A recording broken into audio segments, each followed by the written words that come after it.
You're listening to audio from the Decidedly podcast. For more information, find us on Instagram at Decidedly Podcast.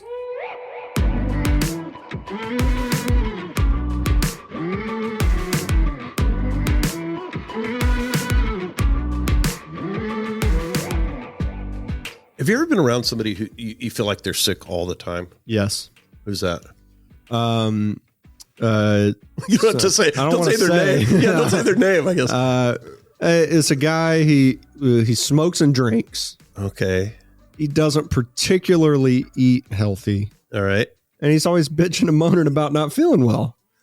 I don't feel bad for him at all.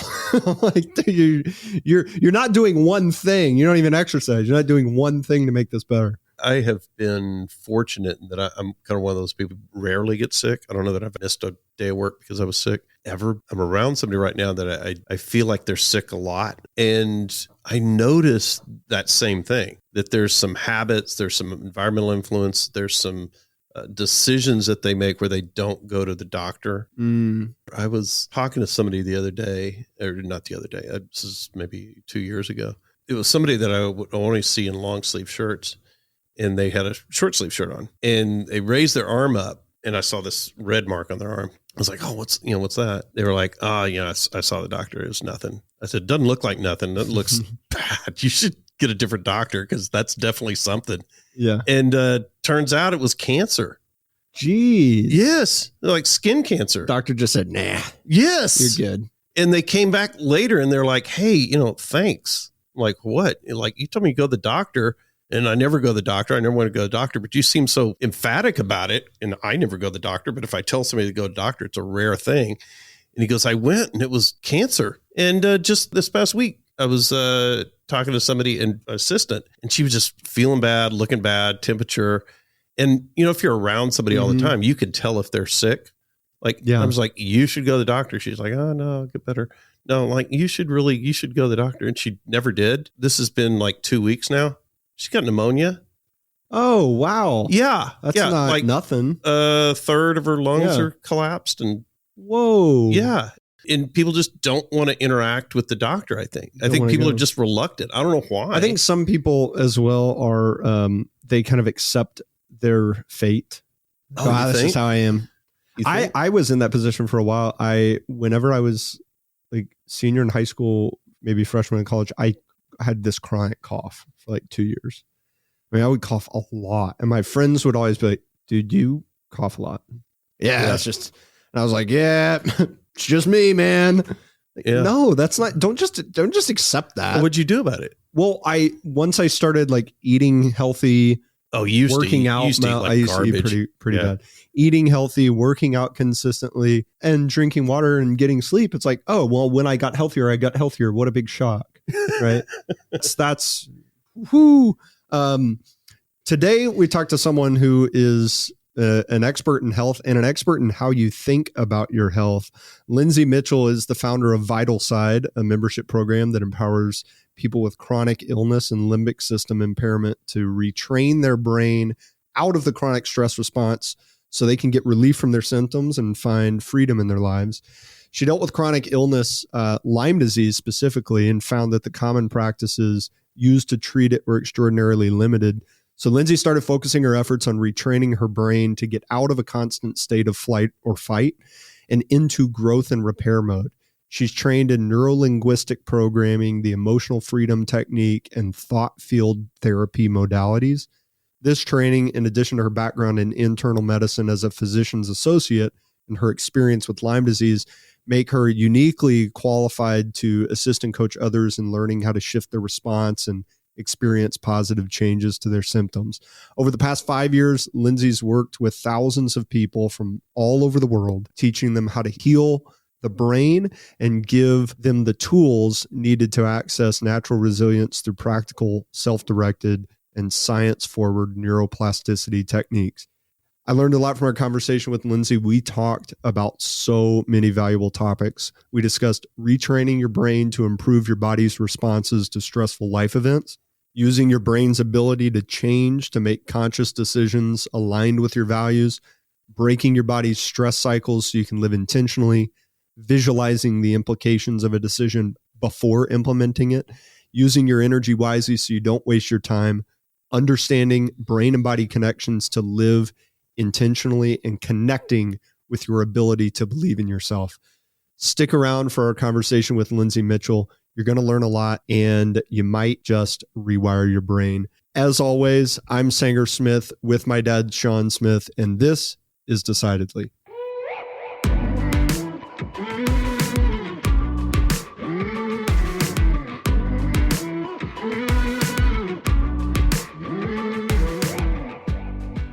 Lindsay, thanks for being here. Hi, thank you for having me.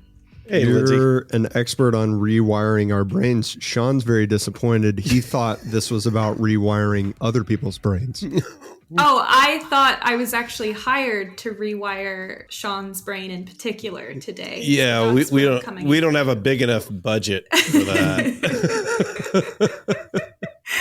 I was so excited. I created a plan specific to you, Sean. So. Oh, you'll have to email me that. And I'll File's too large. It won't go through. I'll invoice you offline. How did you get into that field of study? Yeah, I'm a physician associate by nature, or I guess by career choice. And so I worked in internal medicine for years. And so my background is Western medicine. So like you kind of had the understanding, well, albeit more education around medicine, specifically in that Western world. So primary care, internal medicine, kind of that common type of medical model that you would see. And I was really good at it, really loved it. And so prior to that, had studied molecular biology. I'm very science-based. I love science. I love learning about the body. And then I went through my own journey of getting a diagnosis of chronic Lyme disease and then not knowing where to go from there. So I did the whole Western medical route and felt What is Lyme disease? Lyme disease, it's a tick-borne illness that basically transmits this bacteria into the body, and the body gets impacted. It originated, was founded, you could say, in Lyme, Connecticut. I always wondered why they called it Lyme disease. Yeah, it's got nothing to do with fruit. And nothing to do with limes. Yeah. No, different spelling. No, I knew it was spelled differently. I wasn't sure how that interaction was happening, and if you just had to be in the same general area or how that was contracted. Well, what's interesting is now we have more research that it's not just transmitted through a tick. So though it's still considered a tick-borne illness, mosquitoes can carry it. There can be other carriers. But basically, it's a bacteria. So you hear like Borrelia burgdorferi is a common bacteria, even though there are more bacteria associated with Lyme. And the chronic part comes in because the body gets impacted so drastically when we have chronic Lyme disease. So then it causes a chronic inflammation. And then, people have a variety of symptoms. So migraines, fatigue, joint pain, dizziness. Sometimes people are wheelchair bound and hospitalized for a period of time. The body responds in different ways, but it ultimately comes back to that hyperinflammation that the body experiences as a result of the bacteria. So Sean and I, not health experts, not doctors, not medically trained or educated in any way. I'm hearing a lot more lately. You're really overselling it. Overselling my lack of education. But I hear a lot more about inflammation now than it seems like ever, right?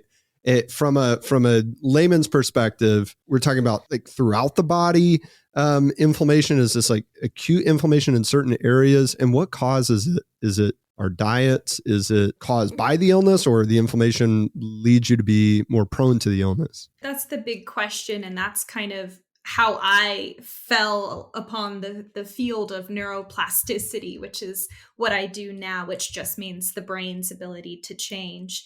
So inflammation is how the body responds to a perceived danger. So for example, if Sean, you were bitten by a tick that carried that bacteria for Lyme, and I was bitten by that same tick, how your body responds will be different from how my body responds. And so inflammation is basically our body's response to perceived danger. And it can show up in the body like in that acute way, where you experience acute pain. And inflammation is basically a warning signal that says, hey, there's danger present and I'm going to respond. So it's actually the body's response rather than resulting from that bacteria or that virus or whatever it is itself.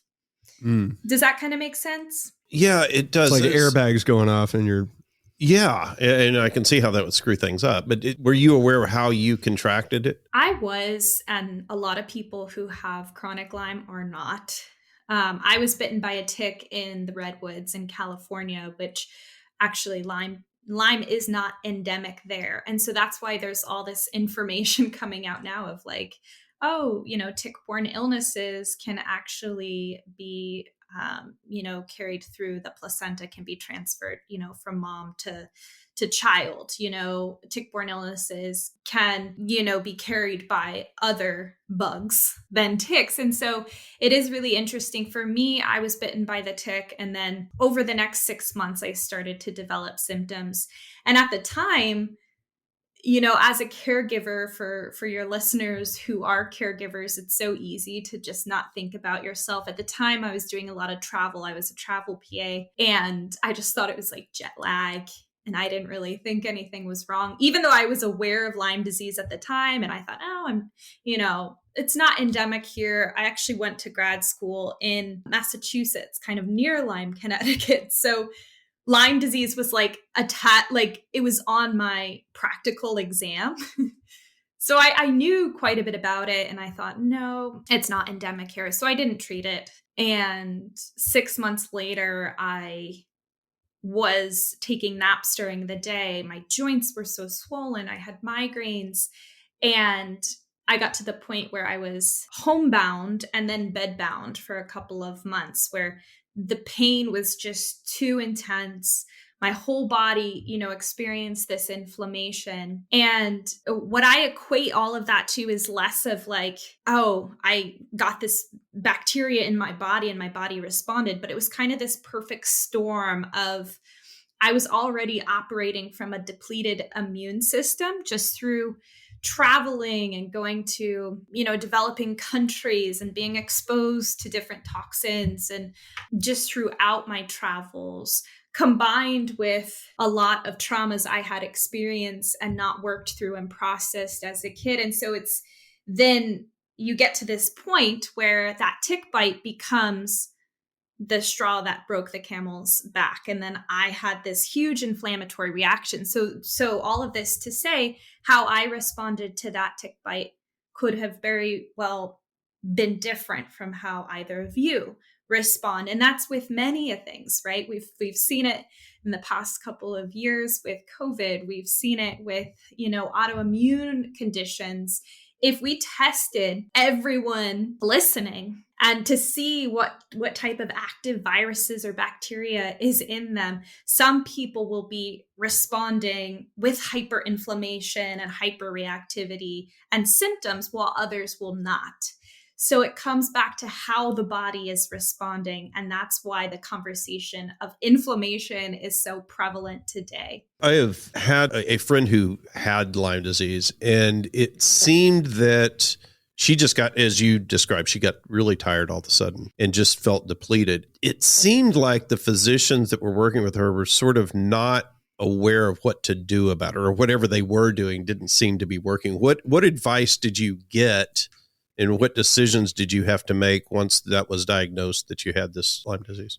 Yeah, and that's where I really pivoted from traditional Western medicine, because I went to those doctors like your friend who told me, all right, take doxycycline, for about 30 days, which is the mainstay treatment for Lyme disease. That's how I had treated patients in the past. But a lot of people with that diagnosis are written off. So then when I started to get worse and continued to take doxycycline for months at a time, and then I only got worse, then, I started to see different practitioners, and I was told, oh, you're, at the time I was in my 20s, you're a female in your mid 20s. This is just going to get better with time. I don't know anything, but that sounds like the opposite of what would be true. You're sick in your mid 20s and it's going to get worse, man. You're already sick. Oh, people like to jump to hormonal dysregulation with that kind of, when you start to talk about like, okay, dizziness, fatigue, daytime fatigue, all these types of things, practitioners love to jump to hormonal dysregulation. And even if that shows up on a lab test, well, why do I have this dysregulation? Yeah. Why are my hormones dysregulated? Is that a typical experience for women? In my life, it seems to me that people who I know who have battled chronic illness seem more often than not to be women. And the ones who have a hard time figuring out what's going on tend to be women also. Is that because of hormonal dysregulation seems to be more common for women? And that's like an easy thing for a doctor to say, or is my anecdotal evidence not really in line with reality? Well, what's interesting is working in this field of active neuroplasticity and chronic illness for the past 6 years, I see it equally with men and women. I think that I know that a lot of Western medical systems are antiquated in how we think about hormonal dysregulation, having gone from, it's just PMS, right? PMS was like a diagnosis for everything related to hormonal dysregulation. That was probably 50 years ago that we stopped just blaming everything on PMS. But the Western medical model is antiquated in a lot of different aspects. And so now we have more integrative, more holistic doctors, practitioners to come and say, well, okay, but why is this dysregulation happening? But you perhaps hear it from women more often because women in general are, in my experience at least, they rely more so on the community aspect to seek and learn information. A lot of my male clients come to me and they want to work one-on-one. They don't necessarily want to be sharing this with so many different people or rely on that kind of like community to ask questions. So you're saying the women are more vocal about it? They're more vocal, and I think they're more likely to seek advice. Seek advice and then try different things to see what helps. That's how we learn, right? That's how a lot of women, this is a very primal instinct for you to learn in the tribe and communicate and rely on that kind of community. So I think for men, it's naturally less likely to occur just as a result of that may not be as instinctual. So but it does happen with men too. And a lot of my male clients, yes, the hormonal dysregulation, but I think why practitioners have such a hard time figuring out what's going on, or they like to just put a blanket statement on it like, okay, well, your hormones are dysregulated. Let's try to give you testosterone or estrogen or something like that. So these are all Band-Aid approaches. And the question that I always ask is why? Why are the hormones dysregulated? And so practitioners, unfortunately, they only have so much time, especially ones that take insurance. When I was working as a PA, I was slotted 15 minutes for each patient. So if someone came into me with this whole slew of symptoms, I only had so much time and I could only really work on 1 or 2 chief complaints. That's why you often hear people with chronic illnesses, they leave that appointment with the idea that all of these symptoms are all in my head. And it's so freaking frustrating and it's so belittling when most of people with chronic symptoms just want to be heard and acknowledged that something is going on. And so coming back to this concept of why is my body in particular experiencing such inflammation, I think is the key question to take away if you are experiencing those chronic symptoms, or maybe you have Lyme disease or an autoimmune condition and you're just not seeing changes. So when we look at big decisions, I think usually things sort of come to a head, right? You just say, I'm sick of this. I've got to make a change. I'm sure you got to a point in this journey where you said, I'm taking this into my own hands. I'm going to try a different approach. Whatever they're telling me doesn't seem to be working. And it's not that you were uninformed about medical treatments in your line of work. What caused you to say, I'm taking a different path? I have a natural tendency to be a rebel. So that's naturally, and it was likely birthed out of trauma as a kid. And I had to like fight and I had to stand up for myself. But I like to say a lot of, really good qualities and characteristics that we do have are birthed out of trauma. So when someone tells me like, I have heard, well, this is just all in your head, or just wait it out, or there's really nothing that you can do to get better. You're just going to have to make yourself comfortable. I naturally was like, hell no. I'm going to do something different. I'm going to prove you wrong. So a lot of then the steps that I took, the action steps that I took were to prove these practitioners wrong. And I think everyone who is in that place of, I need to take the next step, but I don't know how, really has to cultivate some sort of catalyst for change. So for me, it was wanting to prove them wrong with my natural rebel nature. I think for those of us who have a natural tendency to buck up to authority and rebel, like you're describing, I can get there really quickly to the decision of, okay, you're not giving me answers. I'm going to go find my own, right? You're telling me to do it like this and it isn't working. I'm going to go do it differently. That seems like an easy decision. What seems like a really hard decision is to find the other solution that works, right? Because we've said the term Western medicine a lot in the past 15 minutes. Western medicine is one category, perceived by many to be the only or the correct category. And then everything else has a perception, particularly by those in the Western medicine world, as woo-woo hippie bullshit. So how do you go into the land where woo-woo hippie bullshit does exist and find the truth in that area? I was so desperate, I would try anything. And naturally, I am an open-minded person.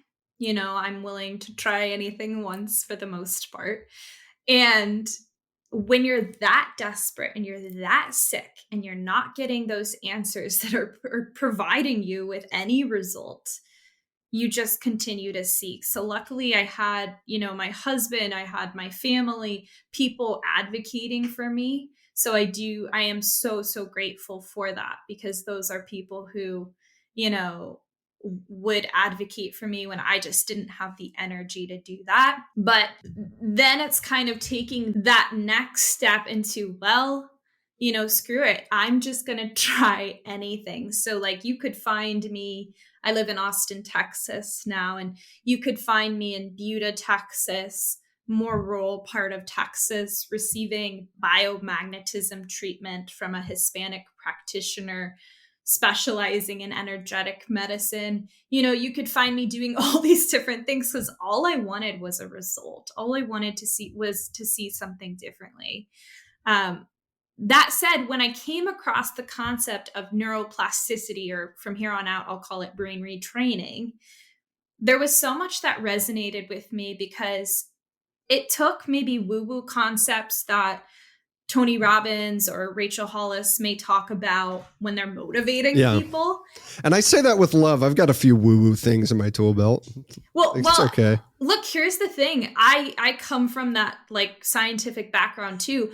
I needed the understanding of what changes in the physiology behind these concepts like neuro-linguistic programming, again, like Tony Robbins is certified in. Obviously, he applies it in different ways, right? To see your goals manifest, to find success, these types of things. But when I started to read about brain retraining with people who have chronic illnesses, then I started to learn what happens when the body perceives danger and the impact it has on the brain. So all of a sudden, some of these woo-woo concepts that I had like learned a little smidge about throughout my life, it started to make sense to me. So kind of that basic idea, neuroplasticity, the brain's ability to change. So when we experience a perceived or real threat, like a bacterial infection, our bodies recognize that threat, our brains receive the message that the threat is present, and starts to send signals through hormones and neurotransmitters to the rest of our body to respond, saying, hey, bring up the big guns now. We need to really, send inflammation to different parts of the body, send warning signals, trigger that immune system response, do all these different things to keep you alive, because that's what our body is responsible for doing. I mean, if you think about it, for those of us who are alive today, our hearts are working for us all the time, right? Our blood is flowing through our bodies. Our lungs are breathing. We have all these incredible parts of our bodies just trying to keep us alive. So then the focus shifts from digesting, regularly breathing, all of these things that naturally happen to get you out of danger so that you can survive. And that's when you may start to recognize, okay, I'm experiencing that high inflammation, that anxiety that comes along with hypervigilance, so being aware, like hyper aware of things in my environment. Pain that occurs from the inflammation, the headaches, the pain in the joints, sensitivities to food and chemicals. And all of a sudden, the world becomes a very dangerous place. Again, this isn't a conscious thought we're having. This is a physiological response. So when I started to understand how the body responds with that threat or that danger or perceived danger, there was this light bulb moment. And I was like, okay, this makes so much sense, because despite the medication that I took, despite all the different modalities that I've used and the detox that I had, if my body is still responding like there's danger, I'm still going to have that inflammation. I'm still going to have those sensitivities. I'm still going to experience all these symptoms.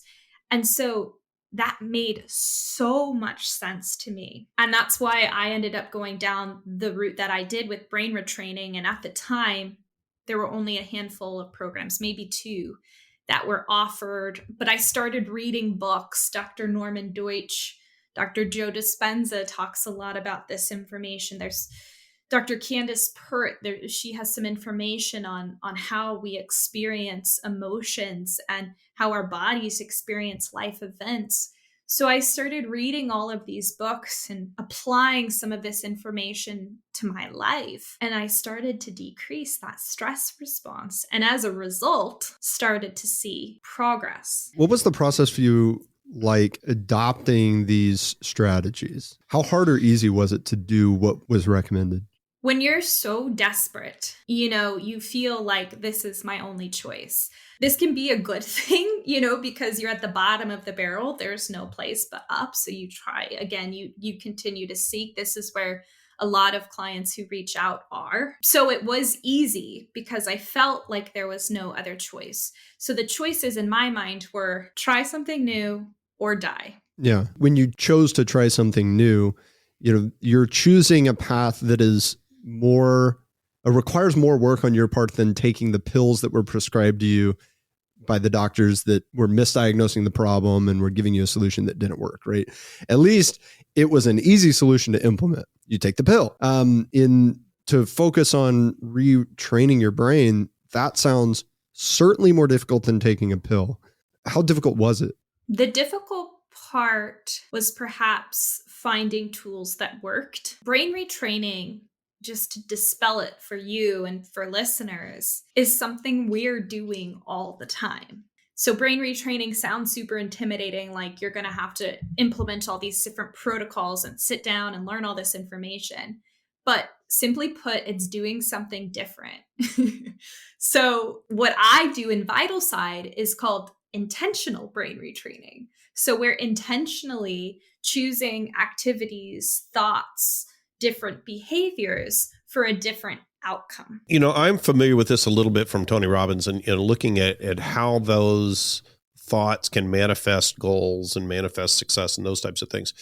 Take me through a little bit of the specifics on what are the processes that differentiate this, where you're trying to affect health versus what Tony Robbins might say when trying to affect goal achievement or manifestation of success, those types of things? The distinct difference would be the goal in brain retraining and vital side working with chronic symptoms is number one, to decrease inflammation so that the body is set up for success to do what it does best, which is heal and recover effectively.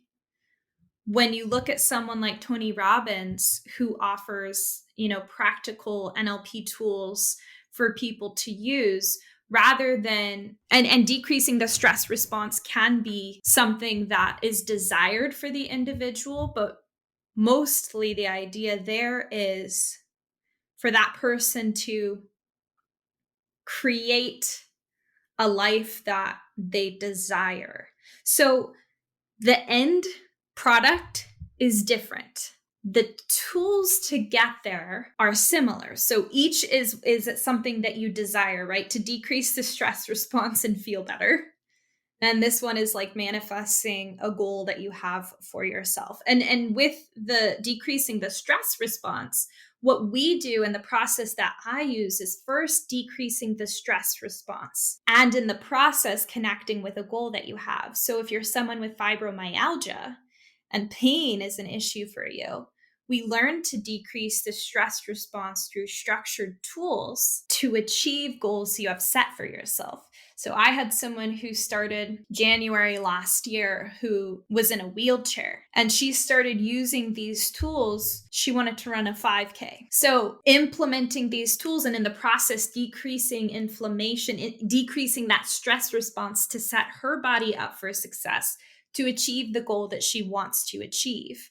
So with Tony Robbins' approach, and of course, I don't know the ins and outs of his approach. I know a handful of it, but a lot of motivational speakers use the same kind of concept of dispelling like core beliefs or limitations, perceived limitations, rather than decreasing the stress response, ridding yourself of some of these perceived limitations in order to reach that end goal. For a lot of people, it's success or a healthy relationship or achieving a goal that you desire. So is this as simple as manifesting through visualization what outcomes you're wanting physically? Or is it something similar to a meditative state that you get into that would reduce stress hormones? What is it specifically? Yeah, those two are components of it, not the only thing that we use. So what I use is a combination of modalities. So visualization being one of them, being able to get into that, brainwave state that is helpful can be really beneficial as well. Getting into that present state or getting into the state of learning can be really beneficial.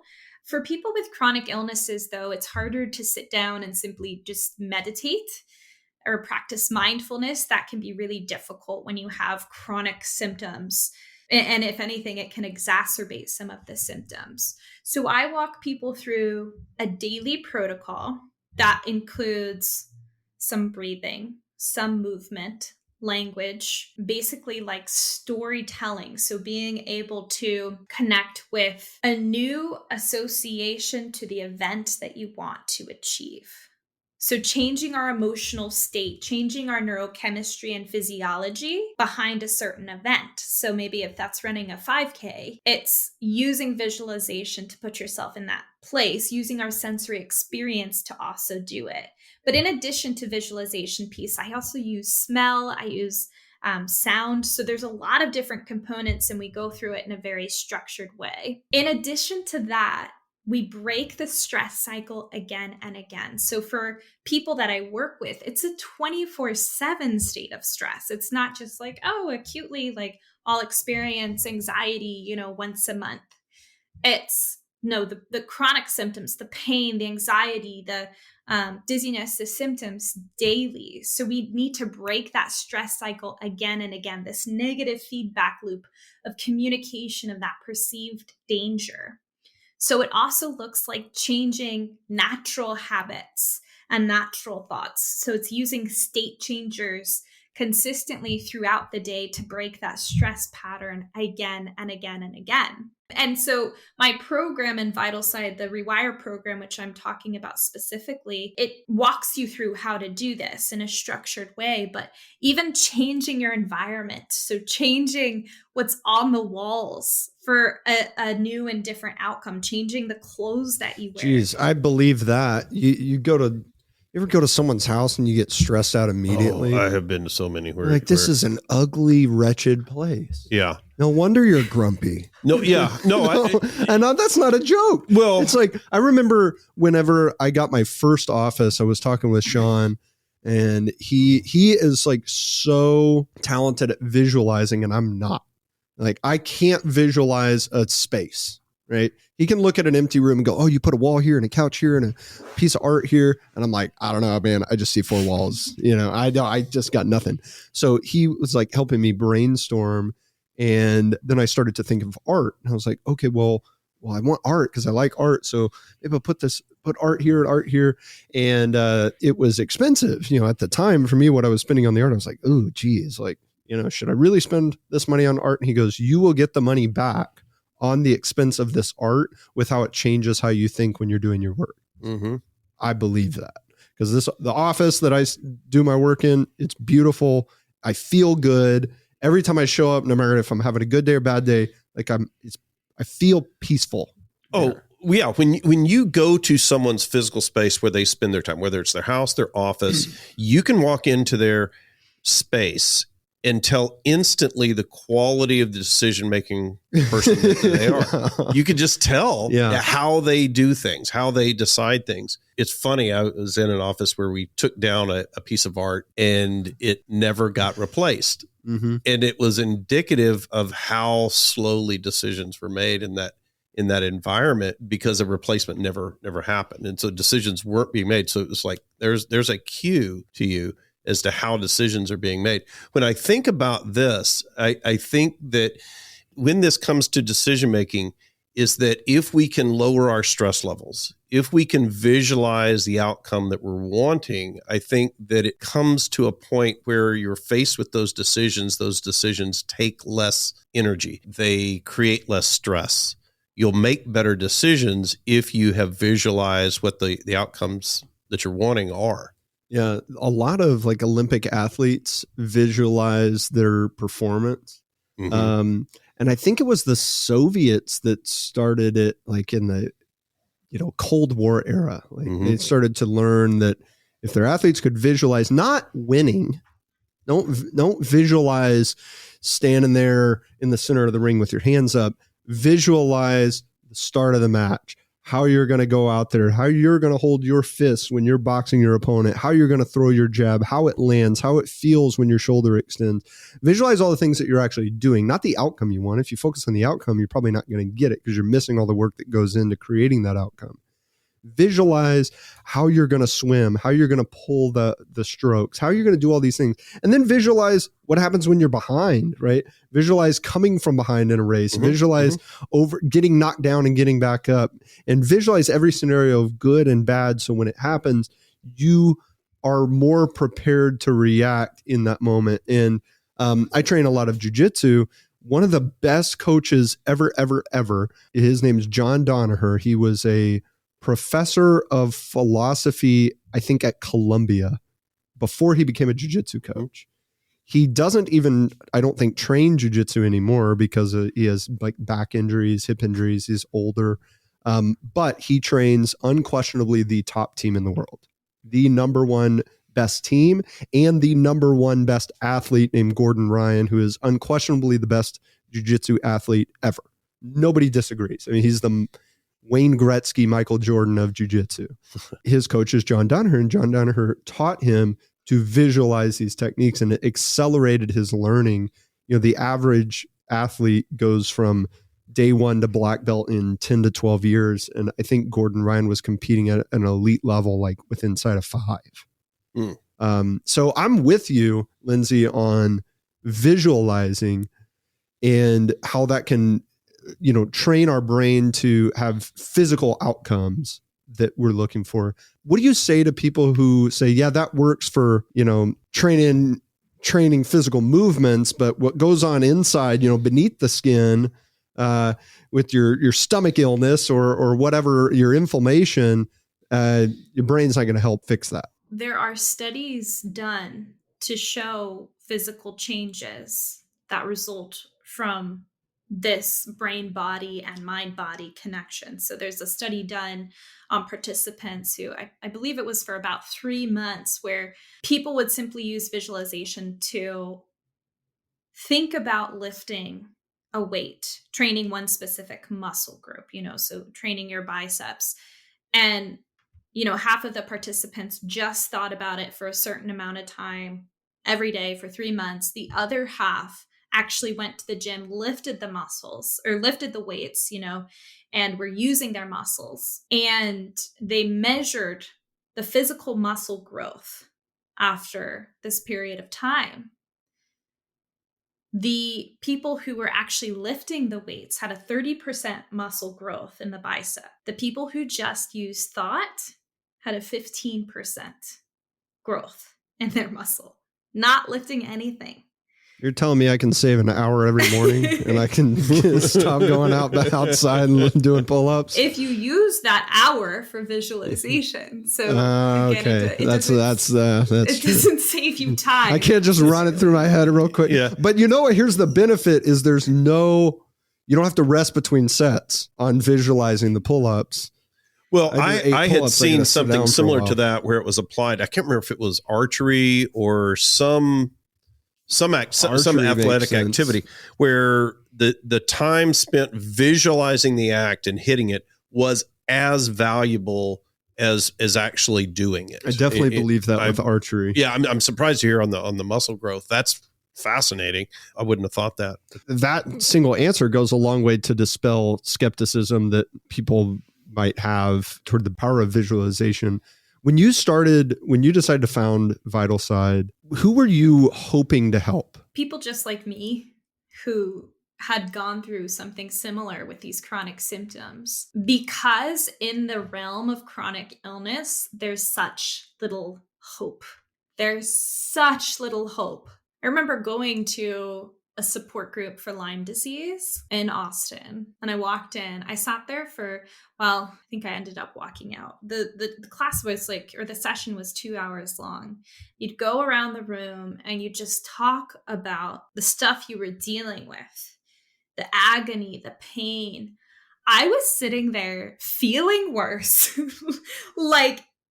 just feeling so bad, symptoms exacerbated, feeling hopeless. And at one point I was like, I gotta get the hell out of here. This is not my crew. And I think I walked out during break. There's so much hopelessness. And I remember receiving the diagnosis of Lyme disease and going to the internet to find. I want to back up a second. You bailed on these people. I'm imagining you felt very alone in this process where you're chronically ill, you're sick beyond belief, you're getting no answers. You finally found your tribe of people who are experiencing the same pain and suffering as you. Turns out it's a pity party. You go, they ain't my tribe. Yeah. What did you, other than just their complaining and hopeless, how easy was that to say? What was going through your mind when you said, nah, not for me? I think for people who can understand how environment makes them feel, it's a fairly intuitive decision. So just like if you're talking to someone, you've had this experience. Everyone has had this experience where you're talking to someone, just like going into that office that made you feel a certain way. When you're in a group or you're talking to someone and you just feel your energy start to dissipate. We're made up of energy, right? 99.9999999% energy. So when you get that gut feeling of these people aren't my tribe, or this person's making me feel like shit, you want to leave. You leave. And Sean, remember when we were in San Antonio at that conference? No. Oh my gosh. We were at a conference for business owners and entrepreneurs. We were sitting down on the last day of this conference, and there was like a dinner and then a party and then like a breakfast that morning. And so we still had one more night. We had paid for another night of the hotel room. We're sitting there at dinner, and at our table was just a group of guys that had each of them had the biggest ego I've ever seen. Like they were just bragging about their business, bragging about their success, bragging about their kids. And nobody was asking each other questions. It was amazing. It was like, well, yeah, so this year I think we're going to hit 3 million in sales. Man, well, that's cool. We're going to get about 4 million this year, and this is how we did that. And I'm like, they weren't interested in each other. They were just interested in talking about their own successes. And I remember sitting there, I couldn't get a word in.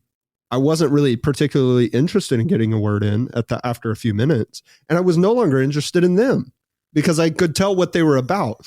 And in every other area of my life, I'm surrounded with such genuine people who are so kind and so interested in you. And they're not egotistical. And so I was so sensitive to it that I remembered standing up. I didn't say anything to Sean. I stood up and I walked to the hotel room and I got my bag. And he came like 5 minutes later and he's like, what are you doing? I said, we're leaving.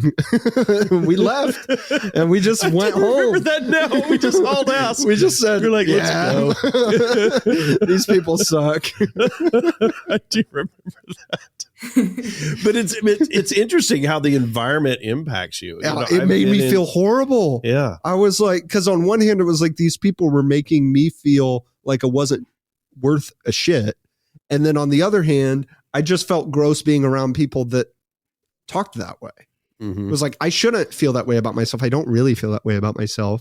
And then, but I don't, what am I going to get from people that are motivated by, pounding their chest? Well, it had to be troubling, I would think, for Lindsay to finally find what you thought was a solution and then realize these people were in a sort of a negative feedback loop that wasn't going to be helpful. Unfortunately, you were able to recognize that and pull out and seek some other solutions that were useful. Well, and in that situation y'all were in, and Sanger kind of like naturally, intuitively recognizing like, I need to get the hell out of here. I mean, you're a brain retrainer. We're all brain retrainers. So in that moment, you get that gut feeling or that stress response may kick in, that fight flight response of like, I need to leave. That is that perceived threat. And you feel like you're under threat, and then you leave and you're like, okay, now I feel better. And so that is what I experienced in that moment. And look, misery loves company, but I knew that, and I can't blame the chronic community, because of course there are horrible situations that people deal with. But again, it's that rebel side of me that was like, this isn't your tribe. This isn't what's going to help you to feel better. So, there's a lot of kind of information, like, you think about different therapeutic modalities like talk therapy. That can be really great for venting. But if you don't want to vent and you want to see results in how you feel and to change behaviors, you'd use cognitive behavioral therapy, where you can see changes to the way that you feel through using specific tools. So there's a time and place for everything, but I just knew that wasn't something that resonated. And then I turned to the internet. Instagram is where I ended up finding someone who posted the blog post on neuroplasticity, which sparked my whole journey into using brain retraining. So you decided to start VitalSide to help people who are just like you were dealing with chronic illness, had no hope. You're providing them hope, but you're also providing them a practical solution. What was it like working with the first few clients that you had and learning how to be an effective coach and advocate for them? It was really interesting. I've always been complimented on my bedside manner. I've always loved just speaking to the real human aspect in all of us, connecting with that person. With a lot of practitioners aren't that way. But it has always came really naturally to me. So when I started working, I actually started going to people's houses. There was a practitioner that I worked with closely, an integrative doc, who would recommend me to his patients. This was my first referral partner. And I'd go to people's houses And I'd use some of these different tools, and I'd spend anywhere from an hour and a half to 3 hours with people, like really intensive work with sick people. And it took me about 8 months to kind of really perfect some of the protocols and structure them for people with chronic symptoms. So learning, what worked well for people, what didn't work well for people, going through this process of elimination, experimental phase, and then really coming up with specific structured protocols that people can use. So it took me about 8 months of doing that. But it was tough at first because, I had spent years going through my own healing journey, then felt better, started my own business, and had to learn how to do that, had to learn how to coach, which a lot of learning about these other modalities really helped. Then talking and coaching people who had something very similar to me, it took me then years after that to really learn how to differentiate my energy from theirs and learn how to coach, not mixing our own personal energies, if that makes sense, and simply being able to show up for that person truly and solely in this flow state and working with them. So it was such a process. And at this point, 6 years down the road, where I have other coaches on the Vital Side team, and I've worked with over 2,000 people, I'm so much more confident today than I ever was. And so everyone has imposter syndrome starting out, everyone, and is something that you continue to deal with, but it's definitely a process. I think if you allow yourself space and room to grow, time is your biggest asset in your own personal growth. Yeah, it's a great burden of a coach or teacher or leader, advisor role to not fall into whatever emotion the client is feeling, whether it's a negative emotion or a positive emotion. Oh, I'm so excited. I'm going to go buy this new speedboat and take a second mortgage out to do it, whatever it is. Oh, I found this solution that's going to solve all my problems, and it's a magic pill that's going to cure all my inflammation. It's such great news. Okay, if I get excited, I might be feeding into this false hope that this person has that this is going to work out, or I might encourage them inadvertently to make a decision that I know probably ain't going to work for them. Or if they're nervous, fearful, anxious, it's easy to carry that with us when we are acting in those roles for people. It's hard to remain stoic and be that stable light for people. What are the key decisions that your clients are having to make to be able to have the successful results that you're shooting for? First, understanding that brain and body connection. So understanding when that stress response or that chronic stress response shows up in their lives. It's really easy, a really kind of hard thing at first for people is learning oh no, this is just a result of my diagnosis. Is it, or is it your body's response to what's happening inside of you?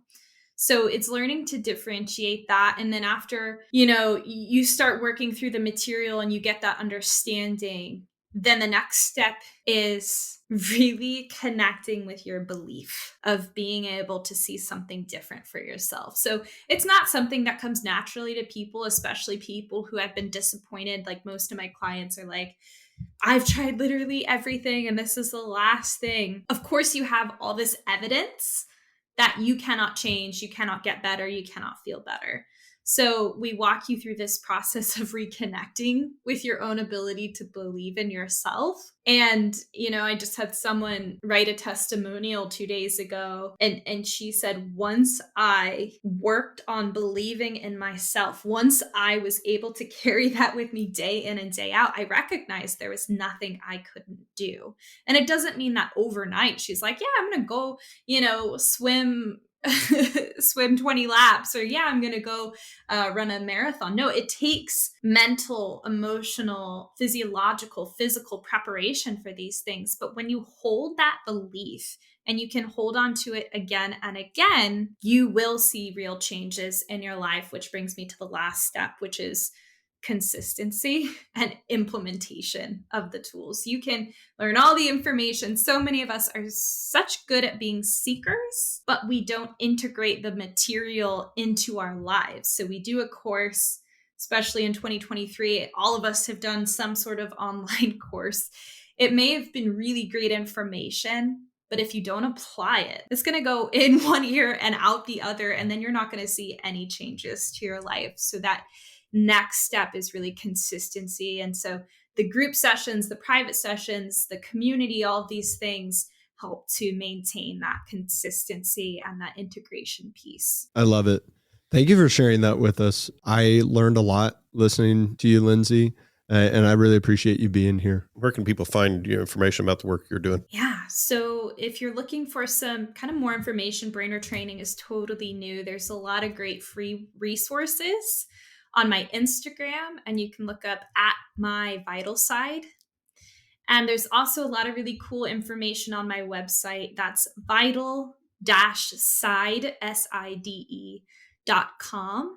And there's like a quick 7-day brain retraining course called Reset, where you can start implementing some of these protocols to get a taste for what brain retraining is. And so you can find that on my website. Great. Perfect. Thanks so much. Thank you. Thanks for having me. So it's an interesting discussion with Lindsay on neuroplasticity, and it really confirmed what I believe when we look at decision-making and alignment. She talked about being aware of your stress responses, which is just sort of understanding where you are, looking at the consistency or connecting rather with your beliefs, and then taking action and having a consistency of the implementation. And so it just really lines up with understanding yourself, your beliefs, connecting those with your goals, and then making sure the actions are moving you towards your goals and that those goals are aligned with your belief. I agree 100% with that. My takeaway was that it's okay to leave bad environments, whether that's something as big as a job or a city that's not serving you, but on a micro level, it could be a dinner table that's not working. It could be a support group that you found that you've realized very quickly is not helping your energy. Yeah, it's okay to quit. Well, I don't know. I want a different phrase. Well, it's okay to remove yourself from an environment that isn't working. It's okay to leave. Yeah, all right, we'll say it that way. It's okay to leave something. You just made a great decision to listen to this episode of Decidedly. Make another great decision and leave us a 5-star review wherever you listen to podcasts. We appreciate your support. It helps others find our community and defeat bad decision-making in their own lives. For more daily decision-making insights, check us out at decidedlypodcast.com and on Facebook and Instagram at Decidedly Podcast. Thanks again for listening. I'm Sanger Smith, and this is Decidedly. Insights, advice, and comments provided by Sean Smith, Sanger Smith, and speakers identified as part of the Decidedly podcast should not be considered recommendations. Speakers not identified as members of Decidedly are expressing their opinion, and their statements should not be construed as reflecting the views of the Decidedly team. This podcast is produced solely for informational purposes, not personalized advice.